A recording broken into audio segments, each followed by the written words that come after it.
সেই আদি যুগ থেকে মেয়েরা একটাই প্রমাণ বারবার দিয়ে যাচ্ছে, একজন মেয়ে তার স্বামীর ভাগ কখনোই দিতে রাজি নয়। নারী প্রয়োজনে নিজের জীবন দিয়ে দিবে, তারপরেও কখনো নিজের স্বামীর ভাগ অন্য কাউকে দিবে না। কিন্তু বেহায়া পুরুষ নিজের স্ত্রীর থেকে পরনারীতেই বেশি সুখ খুঁজে নেয়। আসলে পুরুষ কদর করে পাওয়ার আগ পর্যন্ত, একবার পেয়ে গেলে তার আর কদর থাকে না, কারণ সে তো সেটা পেয়েই গেছে। আর পরকীয়ায় লিপ্ত হয় এই কারণ সে অন্য নারীকে পায়নি, আর তাকে পাওয়ার জন্যই তার আকর্ষণ কাজ করে। হায় রে নির্বোধ পুরুষ, যে নারী তোমার জন্য পুরো জীবনটা দিয়ে দিতে পারে, কত আপনজনকে পর করে দিয়ে তোমার পরিবার পর হলেও আপন করে নেয়, হাজারো অপমান অসম্মান অবহেলাকে হজম করে ফেলে শুধুমাত্র সংসারটাকে টিকিয়ে রাখার জন্য।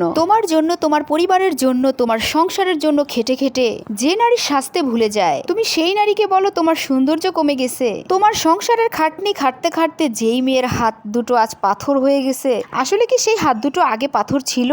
কই, আগে তো কোমল হাত দুটো ধরে সবসময় ভালোবাসি বলতে, কিছুদিন পার হতে না হতেই সেই হাত দুটো পাথর হয়ে গেল।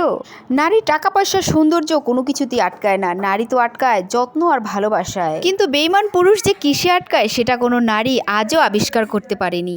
নারী তো নিজের সন্তানের মুখের দিকে তাকিয়েও সংসারের হাজার কষ্ট হজম করে ফেলে, নিজের সন্তানের ভবিষ্যতের কথা চিন্তা করেও জীবনটাকে থামিয়ে দেয় সহ্য ক্ষমতার মাঝখানে। কিন্তু পুরুষ নিজের সন্তানের মুখটাও ভুলে যায় পরনারীতে আসক্ত হয়ে। কিন্তু যেসব নারী ভালোবাসার প্রমাণ দিতে গিয়ে কিংবা অত্যাচারিত হয়ে আত্মহত্যা বেছে নেয়, তাদের উদ্দেশ্যে বলি, আপনাকে যে জন্ম দিয়েছে আর আপনি যাকে জন্ম দিয়েছেন তাদেরকে কেন ভুক্তভোগী করেন আপনার আত্মহত্যার কারণে? আপনি যার সন্তান সেই তো সন্তান হারাবে, আর আপনার সন্তান মাকে হারাবে।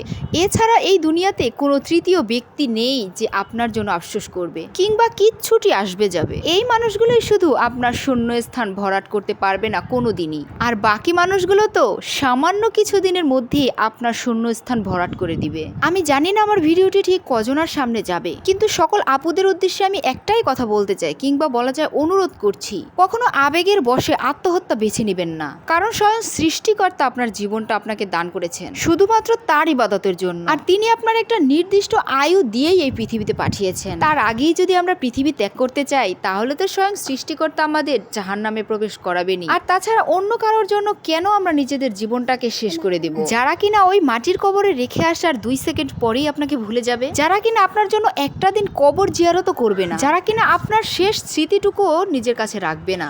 আর যারা আপনাকে জন্ম দিয়েছে তারা যতদিন বাঁচবে আপনার জন্য চোখের পানি ফেলবে। সেই বাবা মায়ের চোখের পানির মূল্য কি আপনি হাসরের ময়দানে দিতে পারবেন?